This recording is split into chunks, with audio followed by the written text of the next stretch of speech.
sintomas, e então eles são vistos como antissociais. Esta disfunção causa muito estigma.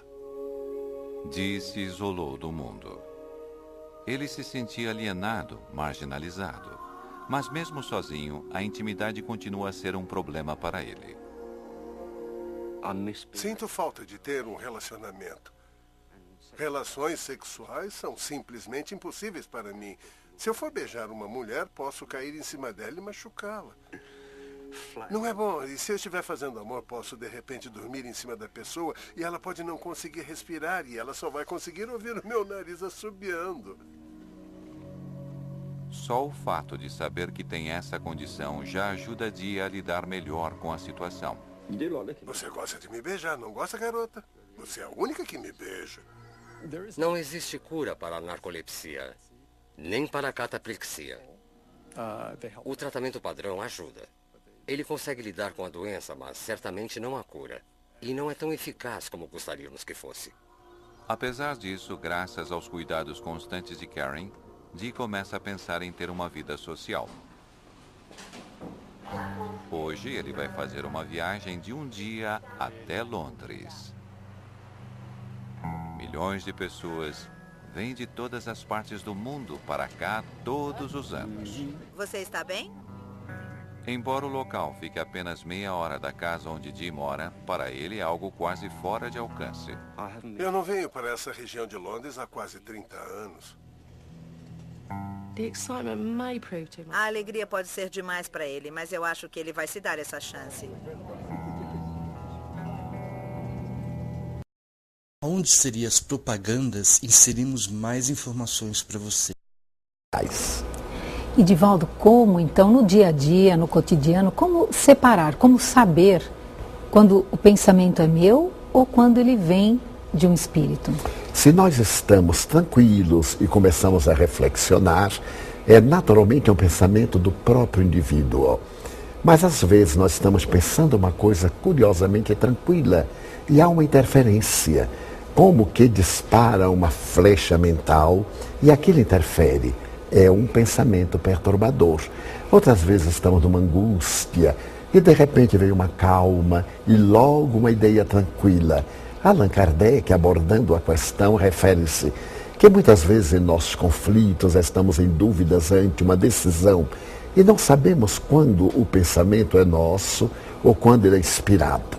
Então Allan Kardec sugere que nós oremos, procuremos o estado de paz e o primeiro pensamento, nós procuremos segui-lo, porque é um pensamento inspirado. Divaldo, por que é importante nós sabermos distinguir, nós sabemos diferenciar quando um pensamento é nosso e não é? Para podermos adquirir a nossa própria identidade. Através da nossa auto-identificação, nós conhecemos o nosso caráter, os nossos valores, as nossas possibilidades. E poderemos também administrar essa interferência, não permitindo que os pensamentos perniciosos terminem por tornar-nos pessoas amargas, pessoas prevenidas, armadas umas contra as outras, ou em estados depressivos, angustiantes, melancólicos. Nem também no estado de exaltação, de uma euforia, que nada tem a ver com o nosso estado psicológico, transmitida por espíritos frívolos. É muito importante sabermos quando o pensamento é nosso ou quando ele vem de algum ser espiritual. E através de que tipo de pensamento nós podemos saber se esse espírito é bom ou mau? Primeiro, pela sensação que nos transmite. Allan Kardec chama isso a lei dos fluidos. Nós podemos até mistificar na voz, apresentar uma tese muito nobre, mas as sensações que transmitimos são a nossa realidade. Quando os espíritos não são bons, eles podem até usar propostas intelectuais, apresentar sugestões ético-morais, mas a sensação que transmitem, portanto, os fluidos, as energias que os tipificam, caracteriza-lhes o estado de superioridade ou de inferioridade. E Divaldo, quando a pessoa, por exemplo, tem um ato, um comportamento equivocado e coloca a responsabilidade de que isso veio de um pensamento, de um espírito. Isso é irresponsabilidade, porque mesmo que o espírito nos tenha transmitido o pensamento, o que pode ocorrer e ocorre, ele encontrou em nós receptividade. Então nós somos responsáveis. Deveremos sempre assumir a responsabilidade dos nossos atos, da nossa conduta verbal e também do direcionamento mental. Já que nós sabemos que eles interferem em nossas vidas, vamos manter uma postura ética, uma conduta saudável, porque desta maneira nós podemos comportar-nos muito bem.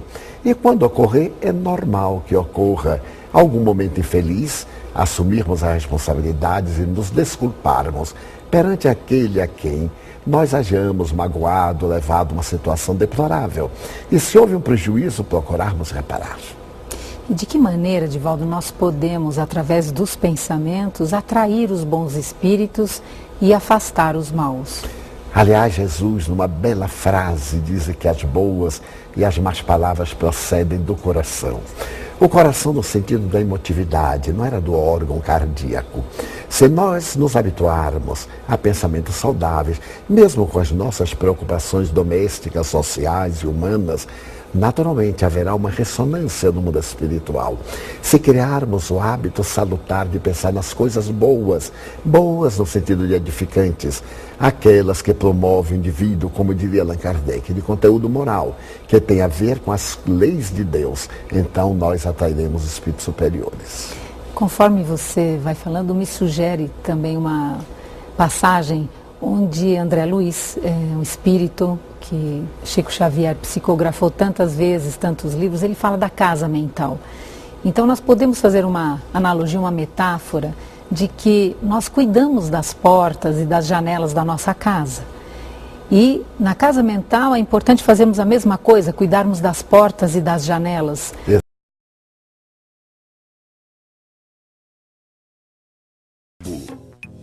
No Nat Geo. Vem, vamos descer. Vamos nos divertir. Então venha. Dee talvez tenha ficado confiante demais. O Dee ficou muito entusiasmado e, como podem ver, ele caiu no sono. Ele vai dormir por cerca de 5 a 10 minutos. Leva meia hora só para eles saírem da estação. Primeira parada, Palácio de Buckingham. Está tudo bem? Mas Dee não vê muita coisa. Houve vezes em que eu caí no sono atravessando uma rua, por exemplo. Os carros apenas buzinam. Eles querem continuar seu percurso. Não estão preocupados mesmo que eu esteja tendo um ataque cardíaco. Ele está bem. Ele tem narcolepsia. As pessoas geralmente acham que eu uso drogas ou que estou bêbado, mas na verdade não é nada disso. Quando o Dee dorme no meio da rua, quase ninguém vem perguntar se ele está bem. As pessoas simplesmente passam e fazem comentários maldosos. Ele é tratado como um marginal, embora nada disso seja culpa dele. Eu tenho uma vida muito solitária por causa da doença e principalmente pela falta de entendimento de outras pessoas. Não consigo parar de sorrir.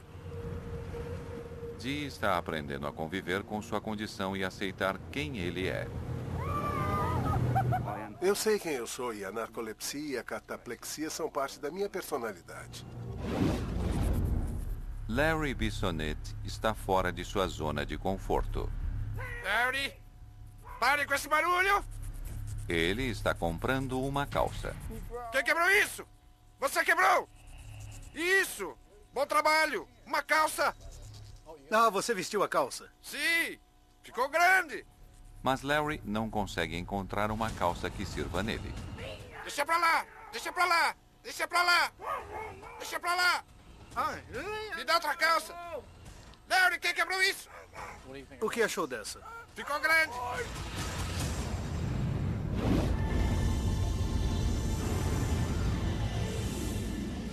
Barry, Vermont.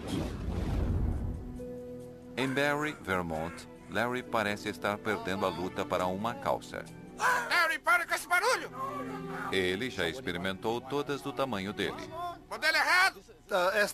Essa é diferente, não é? É! Pascal Cheng, o enfermeiro de Larry, tenta resolver a situação. O Larry diz ser um homem enganado pelo sistema. Então, eu tenho que levar a situação com jeitinho. Mesmo que eu queira sair daqui, eu tenho 6 calças para ele experimentar. Vou ter que deixar ele experimentar todas antes de irmos embora. Não gostou dessa? Gostei! E dessa? Aqui, aqui! Isso significa que você quer a calça agora? Agora, sim! O cérebro de Larry tem um processo único que é facilmente interrompido. Você quebrou! Ele é autista.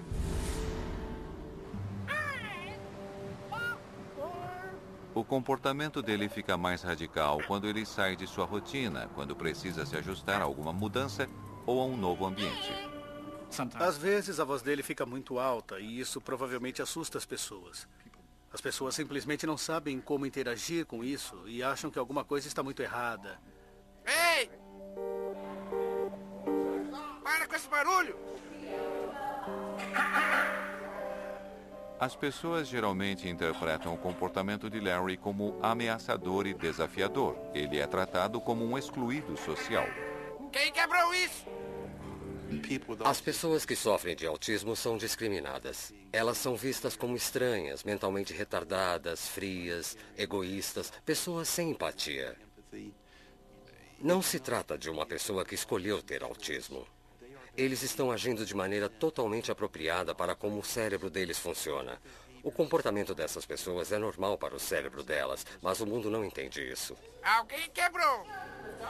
O autismo é uma disfunção relativa ao desenvolvimento caracterizada por problemas em 3 áreas. A primeira é a interação social, a segunda é a presença de comportamentos repetitivos ou interesses restritos e a terceira é a linguagem. Sem competências linguísticas, Larry teve uma vida de confinamento solitário. A maioria das pessoas supôs que ele tinha retardo mental e não tinha nada a dizer. Mas então ele descobriu a comunicação facilitada, uma digitação assistida com uma voz computadorizada. De repente, Larry mostrou que ele não era quem as pessoas pensavam que ele era. As pessoas quase sempre olham com pena para indivíduos como eu. Sou um perdedor em termos de interação social porque meu comportamento é estranho. Larry sempre soube que era tratado como um excluído. Agora, ele pode mostrar que é igual a qualquer outra pessoa. Veja isso. A irmã de Larry acredita que esta nova tecnologia transformou a vida dele. Foi um renascimento para ele quando ele começou a digitar, porque ele pôde expressar seus pensamentos. Ele ficou em silêncio por mais de 30 anos. Muitos autistas são não verbais. Eles conseguem se comunicar apontando ou andando até o que eles querem. Mesmo sendo verbais, eles não captam exemplos sociais. Normalmente, eles não captam a linguagem corporal de outras pessoas, expressões faciais e não conseguem se conectar a outras pessoas. É quase como se eles estivessem em um país onde as pessoas falam uma língua estrangeira que eles não entendem. Para Larry, arte é linguagem. Joias! Através da pintura, ele comunica ideias complexas sobre o autismo e a sociedade. Minhas perspectivas sobre a arte e a ideia de ecletismo deveria ser implantada em nossa visão cultural em massa sobre o autismo. Os autistas têm habilidades diferentes. Ah, corta essa. Eu vou pintar. Quando o Larry está trabalhando em sua arte, ele pode estar dizendo várias coisas e de repente ele fica num silêncio, numa calma repentina. A arte de Larry é uma autoexpressão. Ele pinta desde que tinha 5 anos, talvez 6 anos de idade. Larry encontrou refúgio na arte, quando ele foi mal compreendido, mal diagnosticado e trancado em uma instituição aos 8 anos de idade. A arte tornou-se uma forma de terapia para ele. Eles disseram que ele tinha um retardamento mental grave. Em outro relatório, eles diziam que ele era esquizofrênico. Em outro, que ele era clinicamente insano. Larry foi abusado fisicamente nessa instituição. Ele tem cicatrizes. Onde seriam as propagandas, inserimos mais informações para você. Então nós podemos fazer uma analogia, uma metáfora de que nós cuidamos das portas e das janelas da nossa casa. E na casa mental é importante fazermos a mesma coisa, cuidarmos das portas e das janelas. Exatamente. Porque você não abre a porta para estranhos ou pessoas que querem invadir ou que querem dificultar ou trazer algum prejuízo. E porque às vezes abrimos as portas e as janelas mentais para que entrem esses pensamentos? Por negligência, por acomodação, até pelo ato da rebeldia. Jesus refere-se praticamente a isso. Quando o espírito mau perturba o indivíduo e ele resolve por mudar de conduta a vítima, o espírito mau sai e vai buscar 7. Se encontra a casa, aí está. A casa mental desarrumada, são 8 que passam a habitá-la. Mas se a encontram asseadas, então naturalmente eles não têm como comunicar-se. Qual seria o asseio? A edificação moral dos pensamentos corretos. Não é necessário que sejam pensamentos religiosos, mas pensamentos nobres, dignos, pensamentos que fomentem o progresso, que colaborem em favor da harmonia, que contribuam para o bem de si mesmo e o bem do grupo, da sociedade. E de que maneira os espíritos, quando estão próximos, eles observam os nossos pensamentos? Porque à medida que nós pensamos, nós emitimos ondas, e essas ondas muitas vezes têm cor.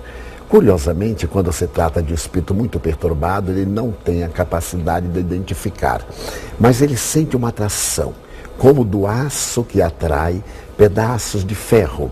Ele se sente identificado e logo ele faz o teste, ele projeta o seu pensamento e vê a nossa reação facial, a nossa reação de humor e estabelece a partir daí o contato, que se torna o intercâmbio que pode levar a estados de desequilíbrio emocional. Então é importante também que quando estejamos pensando algo que foge muito à nossa maneira habitual de pensar, que nós também nos olhemos no espelho e vejamos a nossa... É uma técnica, porque através das nossas reações nós podemos avaliar como estamos e como estamos projetando a nossa realidade interior. É uma técnica muito boa, porque muitas vezes ficamos devaneando com ideias perturbadoras. Há um certo masoquismo em cultivar lembranças desagradáveis, em guardar ressentimentos, em ficar repetindo esses pensamentos mentais de pessoas que nos afligiram e que não têm a menor importância. Esse lixo mental consegue produzir um estado íntimo de desarmonia, e essa desarmonia abre as portas e as janelas da casa mental aos transeuntes espirituais. Então também você percebe aí aquela famosa frase de Jesus, vigiai e orai, seria também vigiar os pensamentos? Exatamente, porque é do pensamento que procedem as boas como as más ações. Nós somos aquilo que pensamos. Na área da saúde, por exemplo, toda pessoa que se permite o luxo de cultivar ideias deprimentes está sempre doente. Enquanto que aqueles indivíduos que pensam nos estados saudáveis, mesmo quando doentes, ou melhor, com doenças, não são doentes. Então, o pensamento é fator essencial para a vida feliz, desastrada ou uma vida rica de perturbações. Eu estive com você num seminário importante para mim, foi muito importante, de 3 dias aqui em São Paulo, onde você falou sobre o perdão e o auto-perdão. E essa questão, né, do espelho, de se olhar, parece que você também passou por uma experiência que você ficou horas, enquanto, através do pensamento, você não encontrou a origem de uma questão que você buscava. Exatamente. E depois de então o pensamento, da mesma forma, ele pode nos auxiliar a encontrar a causa de questões, Divaldo? Porque o pensamento em si é como a eletricidade, é neutro. A eletricidade que fulmina o indivíduo é a mesma que faz o coração disparar e recuperar-se. Assim o pensamento. No período difícil de minha vida, que eu ruminava certos ressentimentos, e dos quais esses ressentimentos eu pude experimentar uma problemática cardiológica, eu usei o espelho para a reflexão. Eu me contemplava e procurava avançar no meu inconsciente profundo. Sim. E perguntando por quê, para quê, com que finalidade está acontecendo. E como estava no arquivo do meu inconsciente, à medida que eu me fui abstraindo do problema em si, eu encontrei as causas, os mecanismos, as respostas e libertei-me completamente. E nesse campo também os espíritos nos assistem quando temos essa intenção de buscar em nós as origens ou do desequilíbrio ou da desarmonia. Também temos aí a presença mental dos amigos espirituais no nosso pensamento. Sem a menor sombra de dúvida.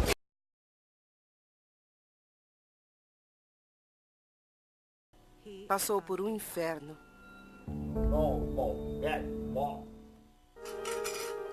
Quando Larry tinha 20 anos, Sally o tirou da instituição onde ele estava. Ela vem cuidando dele desde então. Você quer levar sua colher e mexer para mim? Larry é extremamente independente. Ele me ajuda a preparar uma grande quantidade de refeições. Larry é um membro ativo da nossa família, como o restante de nós, e está incluído em tudo. Larry, traga o gulas para cá. Pode pôr aqui. Aqui, Larry. O Larry nunca ficaria sem mim. Larry tem sorte de viver com a família dele. Mas do outro lado da cidade, Tracy Thrasher optou por ficar sozinho. Ele mudou-se para ser independente. Uma vez por semana, ele retorna para jantar e às vezes fica para passar a noite. Sua mãe, Sue, o acolhe de braços abertos. Oi, Tracy. Oi. Que bom te ver. Quem é essa? Minha mãe. É bom ver você. Pode entrar. Hoje tem frango para o jantar. Que tal, pessoal? Para Sue, criar uma criança autista não foi fácil. Nesta casa, ele sempre foi tratado como qualquer outra criança. Ele foi muito amado. Fora daqui, ele foi muito maltratado. Quer dizer, riram muito às custas dele. E é por isso que eu não o levava para fazer nenhuma atividade fora, porque eu não aguentava. Eu não suportava as pessoas dizendo, olha para aquele garoto, ele é retardado. Os médicos ofereceram pouca ajuda. Eles queriam que eu o internasse em uma instituição qualquer e que me esquecesse dele. Eles ficavam dizendo que ele nunca sairia disso. Eles o diagnosticaram como um homem das cavernas. Exatamente isso. Antes de digitar, Tracy era prisioneiro de seu próprio corpo. Antes eu não conseguia fazer com que as pessoas soubessem o que eu estava pensando ou sentindo. Eu era solitário, preso na loucura do autismo. Só queria ser compreendido. Ter uma voz o libertou. Há diferenças neurológicas em meu corpo, nos meus movimentos e na ausência da fala. Mas por dentro sou igual a você e quero uma vida com um objetivo, amor, liberdade para fazer minhas próprias escolhas e viver uma vida normal. Use os olhos. A luta de Tracy por uma vida normal o fez procurar tratamentos com a musicoterapia. O ritmo o ajuda a desenvolver a fala e os movimentos. Seus pés sabem para onde estão indo. Além de ajudá-lo a fortalecer as reações químicas entre as diferentes partes de seu cérebro.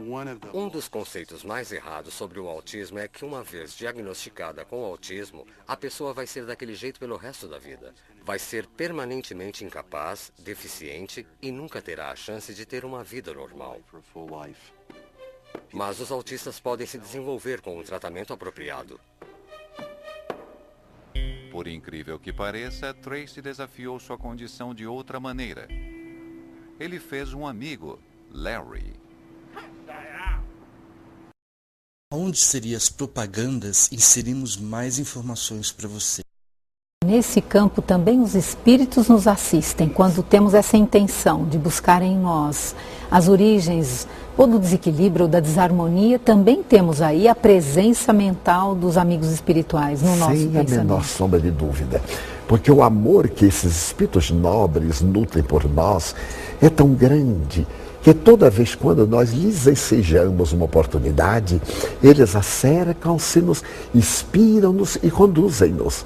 Daí a resposta deles a Allan Kardec: mais do que imaginais, a ponto de que somos nós que vos conduzimos. Eles nos induzem.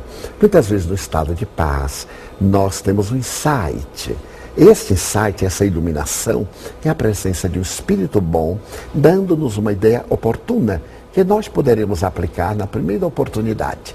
Então, os bons espíritos estão sempre conosco. É da tradição religiosa o anjo da guarda. Ele estaria ao nosso lado, o guia espiritual, ou algum familiar muito querido, contribuindo para a nossa harmonia, para a nossa paz. Rivaldo, então, como você falou agora há pouco, que o pensamento é neutro, assim como a eletricidade, então afinidade e sintonia, que também são palavras neutras, afinidade e sintonia, não é? E hoje o tema, a influência dos espíritos nos nossos pensamentos. Deixamos uma pergunta no ar a respeito da afinidade e a sintonia. Como o professor Divaldo já nos disse antes, a eletricidade é neutra, assim como o pensamento também, e é uma questão de afinidade e sintonia conosco mesmo e essa influência dos espíritos. Como você vê essas duas questões, Divaldo? De acordo com o emocional, nós temos a faculdade de emitir os sentimentos, muitas vezes sem nos darmos conta. E como existem espíritos em faixas vibratórias equivalentes, ao captá-las, eles acercam-se. Chamaremos isso de uma afinidade emocional ou de uma sintonia de natureza vibratória. Todos nós temos esse tipo de sintonia. Identificamos-nos com aqueles que são parecidos conosco. Identificamos-nos nos ideais, nas profissões, nos sentimentos, nos relacionamentos. Assim também no mundo espiritual ocorre o mesmo fenômeno. Isto porque os espíritos nada mais são do que as almas dos indivíduos que viveram na Terra, despojados do corpo material. O seu caráter, a sua emoção, a sua conduta é a mesma. Porque o fascinante é que a morte não modifica a ninguém. Cada qual morre ou desencarna conforme viveu e prossegue com sua antiera. Daí essas afinidades, essas sintonias são fenômenos naturais das vibrações que vigem no universo e que nos identificam na Terra ou fora da Terra uns com os outros. Divaldo, então, no dia a dia, uma reunião, por exemplo, de negócios, estão ali os espíritos interferindo no pensamento das pessoas. Também nas grandes descobertas científicas, também na alta tecnologia, na ciência, na medicina, em todas essas situações nós podemos ter essa visão, que espíritos, que são aqueles que não têm o corpo de carne, estão interferindo. Sem a menor dúvida. É curioso notar muitas vezes que o indivíduo está no ideal, trabalhando exaustivamente para lograr o êxito, e chega um momento de desânimo. Os insucessos são tantos, as experiências malogradas, e naquele momento o ápice a pessoa diz, não vou tentar mais. E súbito um ânimo novo, uma energia diferente, um entusiasmo, não, já cheguei até aqui, não vou parar. É uma interferência espiritual. Muitas vezes, nos grandes negócios, o indivíduo pode estar sendo arrastado por alguém mais astuto e deixa-se levar porque acredita no outro.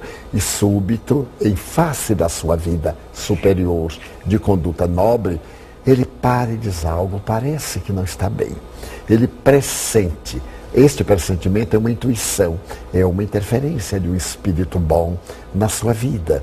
Como também no sentido oposto, a pessoa está em paz e de repente chega-lhe uma ideia tão perturbadora que ele tira a tranquilidade e ele começa agora a ruminar pensamentos que são muito destrutivos. E aquela alegria e a paz de que ele se encontrava possuído cede lugar a um transtorno, interferência de um pensamento espiritual negativo. E nesse caso, Divaldo, a oração, a prece, qual é a importância que tem nesse momento? É uma importância relevante, porque é terapêutico. Se neste momento que vamos escorregando, dissemos, meu Deus, e dermos o nosso grito silencioso, falarmos com Deus. As pessoas sempre pensam que orar é deter-se em palavras repetitivas, em monólogos exaustivos sem a contribuição do coração. No entanto, no momento deste, nós damos um grito à divindade, meu Deus, ajude-me. E mudamos a paisagem mental, o direcionamento da nossa aspiração. Logo, aquela neblina que nos perturbava cede lugar ao sol da paz. E nós voltamos à harmonia, levantamo-nos e até dizemos, ufa, que coisa curiosa, como eu estava derrapando na direção de uma coisa desagradável. A oração é preventiva. Ela é, portanto, uma terapêutica especial para prevenir males. E é também curativa. Mesmo quando se instala o processo negativo, um processo morbífico, a oração contribui maravilhosamente para o refazimento de forças. E o indivíduo se restaura porque ele vincula-se a Deus. E esses pensamentos, eles podem, como você já disse no bloco anterior, estar ligados às questões físicas, de saúde, de doenças, questões emocionais, as questões dos próprios pensamentos que se ruminam. E eu fiquei pensando, Divaldo, que nós aprendemos a evolução da Terra. Primeiro aparecem os minerais, depois vêm os vegetais, os animais, o homem. E o que de mais avançado até o momento no homem, a mente e os pensamentos, não é? E as pessoas não param para se perguntar o que vem depois nessa evolução. Exatamente.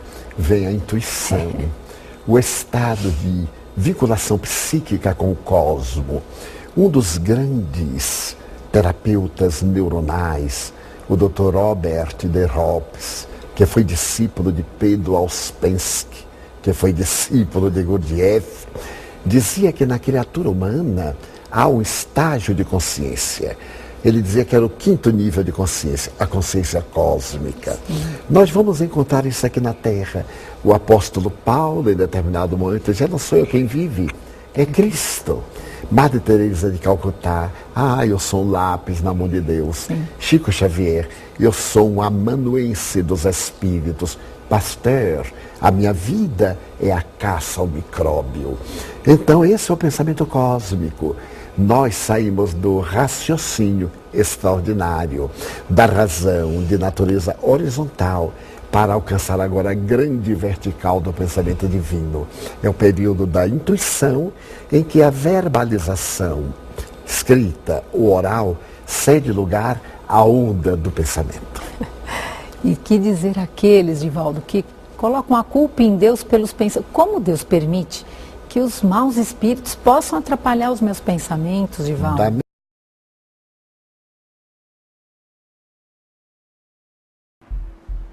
Eles se uniram para lutar contra os tabus associados ao autismo. Acho que o conceito errado mais comum é o de que eu não sou sociável ou que não posso ter relacionamentos. Nossas personalidades fortes se complementam uma à outra muito bem. Estamos dispostos a tentar qualquer coisa. A vontade do Tracy me faz querer ter novas experiências. A amizade deles inspirou-os a ajudar outros autistas. Para! Cala a boca! Podemos começar com as apresentações. Tracy está sendo o mentor de uma aluna autista do colegial em um grupo de proteção a deficientes. Eu estou feliz em ver meus amigos nessa instituição.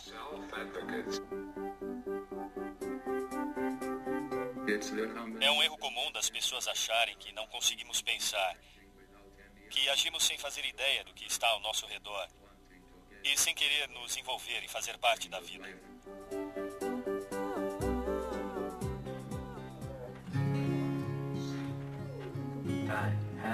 Encontrei meu objetivo na vida. E esse objetivo é mudar a visão do mundo de que somos incapazes para de quê?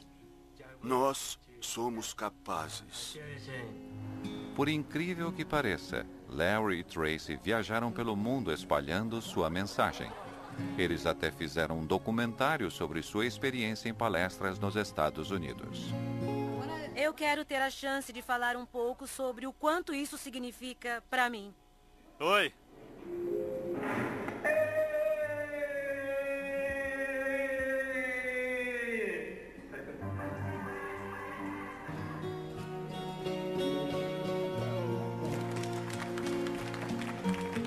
Depois do filme, está na hora das perguntas e respostas. Eu era uma pessoa muito irritada antes de digitar. Agora, mesmo sendo autista, estou no tapete vermelho da vida. A popularidade do meu filme fez da Sally uma pessoa de sorte por morar com um astro. Sinto muito orgulho do meu irmão. Sinto muito orgulho do Tracy. Eles dois conseguiram superar obstáculos que eu não sei se eu conseguiria superar.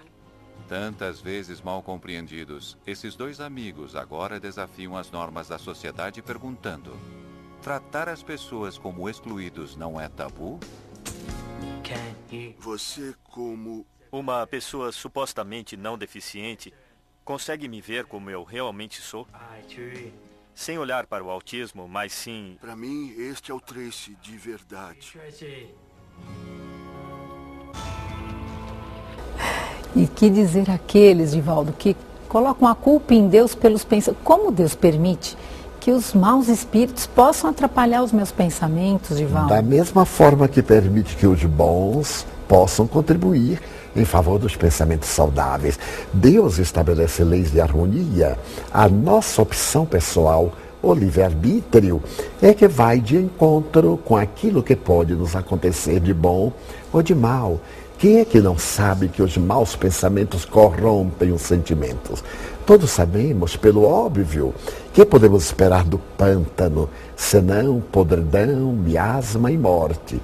Porque optamos pelo pântano ao invés do jardim. Se nós buscarmos o jardim da paz, dos pensamentos saudáveis, é claro que teremos perfume. Mas se nós cultivarmos cadáveres mentais, ressentimentos, estaremos no pântano. Dir-se-á. Mas nem sempre se pode estar do bom humor. Mas é lógico, nem sempre. Por isso mesmo que toda vez quando saímos do bom humor, precatemo-nos. Transitemos pelo momento difícil e voltemos às nossas origens. Então isso é muito saudável.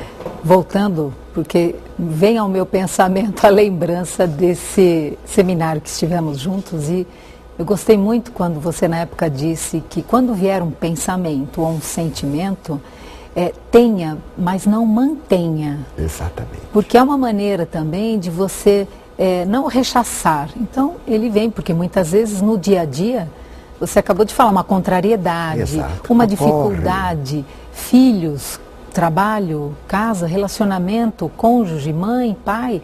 E então, assim, estamos aqui com um pensamento tão elevado, tão sereno, o tempo todo, 100% do tempo? Não, mas quando você disse deu essa resposta a uma pergunta que te fizeram, aqui também se pode aplicar. Se um pensamento vem, ter um pensamento é uma coisa, mantê-lo é outra. Ainda diria mais. As pessoas me perguntam, mas quando eu tenho um mau pensamento, o que fazer? Já que a pessoa não pode deixar de pensar, toda vez que tiver um pensamento perturbador, negativo, substitua-o por um pensamento bom e positivo. Se a questão é pensar, pense no bem, pense no ideal, pense naquilo que produz frutos sazonados, ao invés de ficar sempre com os pensamentos pessimistas, aqueles que levam ao desequilíbrio e ao mal-estar. E fizeram uma pesquisa há pouco tempo com relação aos pensamentos, esses perturbadores, onde eu fico com medo que me aconteçam coisas ruins, ao longo de muitos anos. Acho que foi uma pesquisa de 20, 30 anos. E se chegou à conclusão que 90% ou mais não acontecem. Então, olha quanto gasto, você falou em energia, em eletricidade, quanto se gasta em pensamentos temerosos que não ocorrem. Então, como você disse, quando vem um pensamento, então substitua. Exatamente. Os psicólogos americanos fizeram uma enquete muito curiosa e constataram que por dia, uma pessoa normal tem 95 mil pensamentos. É essa mesmo. 90 mil inúteis. Lixo mental. E nós ficamos cultivando aquele lixo mental com certo entusiasmo. E há pessoas que afivelam a máscara do sofrimento e da miséria moral para provocar compaixão e ressumam somente doença, morbo, desequilíbrio. Então que esses 5 mil pensamentos, nós selecionemos alguns que sejam positivos. E, curiosamente, à medida que nos habituarmos aos bons pensamentos, criamos também um condicionamento. Sim. E eles fazem-se automaticamente, repetem-se automaticamente. Como psicóloga, você sabe que se nós jogarmos no inconsciente ou vier do superconsciente uma ideia, e nós criarmos o hábito, repete-se. Sim. Então alguém me diz, mas o que é educar? Criar hábitos saudáveis, pensamentos saudáveis. Eles se repetem automaticamente e tornam-se uma segunda natureza. E lendo hoje pela manhã Joana de Ângeles, num dos seus livros, ela diz que de tanto enviar esses pensamentos para o subconsciente, chega uma hora, eles se concretizam.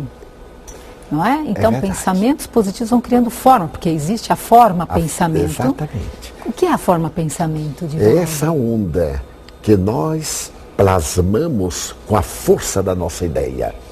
Então construímos de maneira psíquica essas formas que mais tarde atacam-nos, porque passam a ser alimento da nossa mente.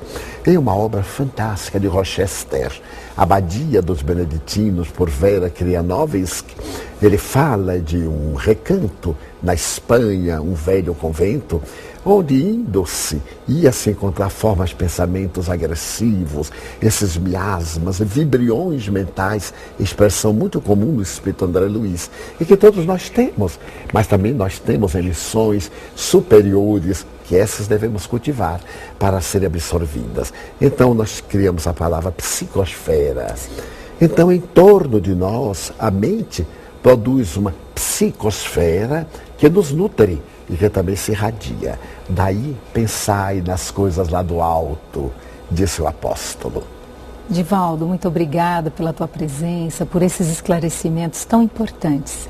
E você, que está nos vendo e nos ouvindo, que possa se sentir estimulado a rever os seus pensamentos, a transformá-los, a dar-lhes forma para que a sua vida se transforme num jardim, como já foi colocado aqui, onde a espiritualidade encontre espaço para que a sua vida seja repleto de aromas e de perfumes. Até o próximo programa Transição, a visão espírita para um novo tempo.